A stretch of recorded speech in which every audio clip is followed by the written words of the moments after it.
शव की खोपड़ी क्यों फोड़ते हैं और शव को श्मशान बांधकर क्यों ले जाते हैं?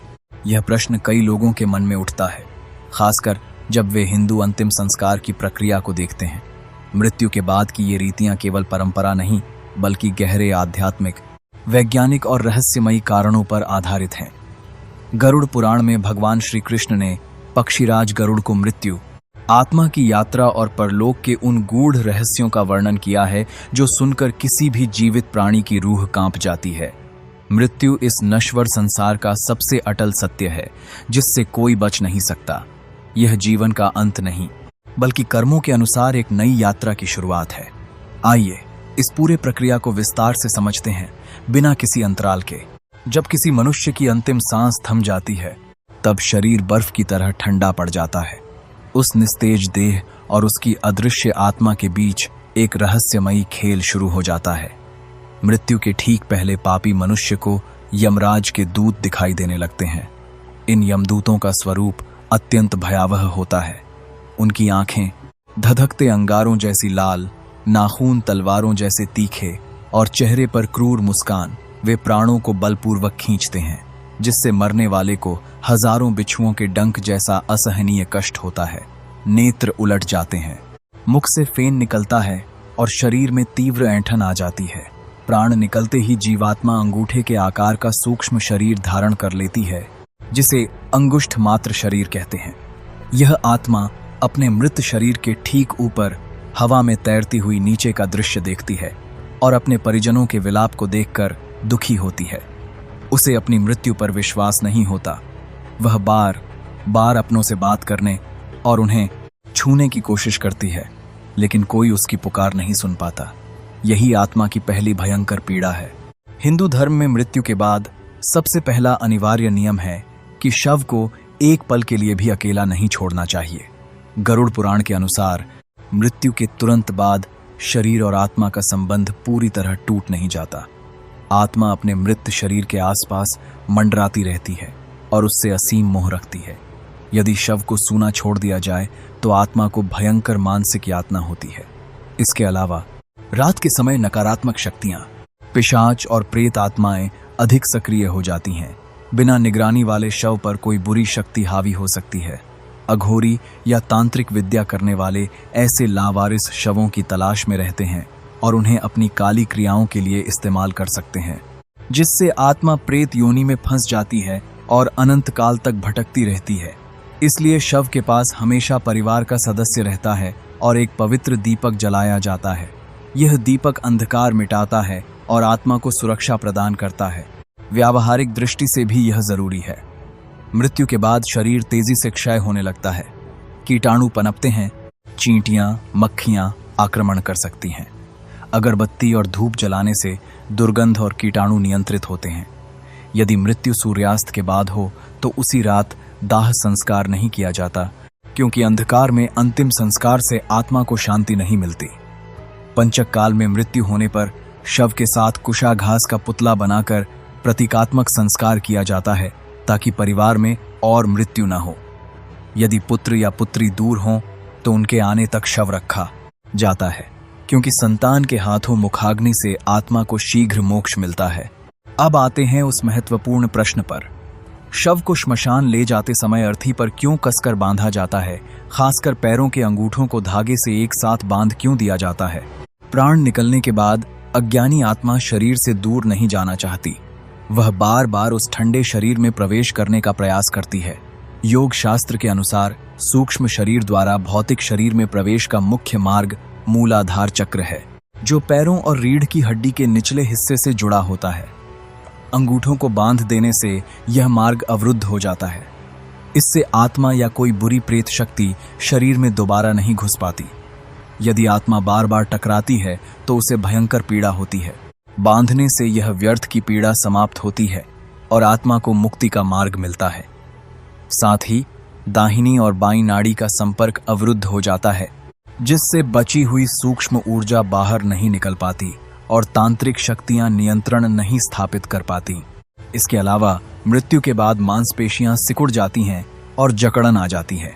बिना बांधे शव झटकों से गिर सकता है, जो अशुभ माना जाता है। शव यात्रा से पहले घर के द्वार पर एकोदिष्ट श्राद्ध किया जाता है। शव को स्नान कराकर नए वस्त्र पहनाए जाते हैं, जिन्हें श्मशान में 2 टुकड़ों में फाड़ दिया जाता है। एक हिस्सा शरीर पर, दूसरा प्रेत के लिए छोड़ दिया जाता है। शव यात्रा में परिवार का मुख्य सदस्य आगे चलकर एक मटकी में सुलगती आग लेकर जाता है। प्राचीन काल में घर की पवित्र अग्नि को उपलों के साथ मटकी में रखकर श्मशान ले जाया जाता था। यही अग्नि चिता को मुखाग्नि देती है। यह प्रतीक है कि व्यक्ति अपने घर की ऊर्जा, संस्कार और आशीर्वाद को परलोक ले जा रहा है। मटकी से जल गिराकर श्मशान भूमि को पवित्र किया जाता है और चिता के चारों ओर सुरक्षा घेरा बनाया जाता है, जो अग्नि को नियंत्रित रखता है और बुरी शक्तियों को रोकता है। शव यात्रा में कुछ कठोर नियम भी हैं। गर्भवती महिलाएं या भावुक, कमजोर हृदय वाले व्यक्ति नहीं जाते, क्योंकि श्मशान की नकारात्मक ऊर्जा उनके या गर्भस्थ शिशु पर बुरा प्रभाव डाल सकती है। ब्रह्मचारी केवल माता, पिता या गुरु के शव को कंधा दे सकता है, अन्यथा उसका ब्रह्मचर्य भंग हो जाता है।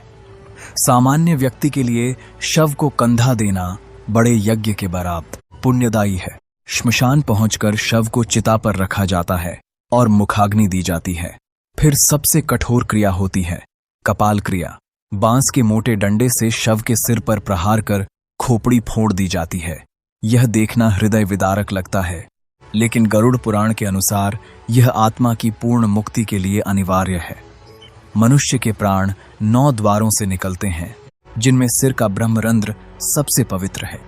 कपाल क्रिया से ब्रह्मरंध्र खुल जाता है और यदि कोई अंश मस्तिष्क में अटका हो तो मुक्त हो जाता है। इससे आत्मा शरीर के मोह से पूरी तरह कट जाती है। कपाल क्रिया का दूसरा कारण तांत्रिक दुरुपयोग से बचाव है। यदि खोपड़ी अखंड रह जाए तो अघोरी या तांत्रिक उसे अपनी साधना के लिए चुरा सकते हैं और आत्मा को बंधक बना सकते हैं। वैज्ञानिक रूप से भी खोपड़ी शरीर की सबसे कठोर हड्डी है, जो चिता की अग्नि में देर से जलती है। बिना फोड़े दबाव बढ़ने से वह फट सकती है। पहले फोड़ने से अग्नि मस्तिष्क तक पहुंचती है और शरीर 5 तत्वों में शीघ्र विलीन होता है। अंतिम संस्कार पूरा होने पर श्मशान से लौटते समय पीछे मुड़कर नहीं देखना चाहिए। गरुड़ पुराण कहता है कि चिता जलते समय भी आत्मा वहां उपस्थित रहती है और परिजनों को दुख से देखती है। यदि कोई मोहवश पीछे देखे तो आत्मा का मोह नहीं टूटता और वह प्रेत योनि में भटकने लगती है। पीछे न देखना आत्मा को संदेश देता है कि अब उसका इस संसार से कोई नाता नहीं रहा। घर लौटकर सीधे प्रवेश नहीं करते। द्वार पर नीम की पत्तियां या मिर्च चबाकर थूकते हैं। हाथ पैर धोते हैं और लोहा, जल, अग्नि, पत्थर का स्पर्श करके अंदर जाते हैं। यह नकारात्मक ऊर्जा को बाहर रखने और शोक की कड़वाहट त्यागने का प्रतीक है। मुख्य कर्म करने वाला व्यक्ति कुछ दिनों तक श्मशान से दूर रहता है, क्योंकि उसका शरीर संवेदनशील हो जाता है। अस्थियों का संचयन तीसरे या चौथे दिन किया जाता है और उन्हें गंगा या पवित्र नदी में विसर्जित कर दिया जाता है। मृत्यु के बाद आत्मा पूरे 13 दिनों तक घर के आसपास भटकती रहती है। इन दिनों में पिंडदान और तर्पण से उसे बल मिलता है। पिंडदान की प्रक्रिया में पहले दिन नया सिर बनता है, दूसरे दिन गर्दन, कंधे, तीसरे दिन हृदय, चौथे दिन पीठ, 5वें दिन नाभि, छठे दिन कमर और इस प्रकार 10वें दिन तक पूरा नया यातना शरीर तैयार होता है। 11वें, 12वें दिन वह भोजन कर शक्ति संचय करता है। 13वें दिन यमदूत आते हैं और उसे पाश में बांधकर यमलोक की यात्रा पर ले जाते हैं। यह यात्रा 348 दिनों तक चलती है। आत्मा को 16 नगर पार करने पड़ते हैं। सौम्यपुर, शौर्यपुर, नागेंद्र भवन, गंधर्वपुर, क्रोंचपुर, क्रूरपुर, विचित्र भवन, बहवापद, दुखद, नानाक्रंदपुर, सुतप्त भवन, रौद्रपुर, पयोवरण, शीताढ्य और बहुभीति। इनमें पापों के अनुसार यातनाएं मिलती हैं। बीच में वैतरणी नदी है, जो उबलते पुस, मवाद, रक्त, मांस और हड्डियों से भरी है। इसमें मगरमच्छ, गिद्ध आदि जीव आत्मा को नोचते हैं। गोदान करने वाले को दिव्य नाव मिलती है, अन्यथा यमदूत लोहे का कांटा नाक मुंह में फंसाकर घसीटते हैं। लगभग 1 वर्ष बाद आत्मा यमपुर पहुंचती है। चित्रगुप्त कर्मों का लेखा जोखा पढ़ते हैं और यमराज न्याय करते हैं। गरुड़ पुराण में 28 नरकों का वर्णन है, जहां पापियों को भयंकर यातनाएं मिलती हैं, जैसे कुंभीपाक, तप्तमूर्ति, प्राणरोध आदि। कुछ विशेष मामलों में दाह संस्कार वर्जित है। 11 वर्ष से कम उम्र के बालक गर्भवती स्त्री, आत्महत्या, सांप काटने, हैजा, आग या बिजली से मृत्यु आदि में विशेष बलि या समाधि दी जाती है। अत्यधिक विलाप करना भी वर्जित है, क्योंकि इससे आत्मा का मोह बढ़ता है। मृतक की वस्तुएं नहीं पहननी चाहिए। सूतक, पातक के नियमों का पालन करना जरूरी है ताकि प्रेत बाधा न हो। अंत में गरुड़ पुराण हमें चेतावनी देता है कि जीवन सत्कर्म, दान और ईश्वर भक्ति का अवसर है। पुण्यात्मा को यमदूत नहीं बल्कि दिव्य पार्षद आते हैं और वह सीधे स्वर्ग या गोलोक पहुंचता है। ये रहस्य हमें मोह से जगाते हैं और सही जीवन जीने की प्रेरणा देते हैं। मृत्यु अंत नहीं, कर्मों की नई शुरुआत है।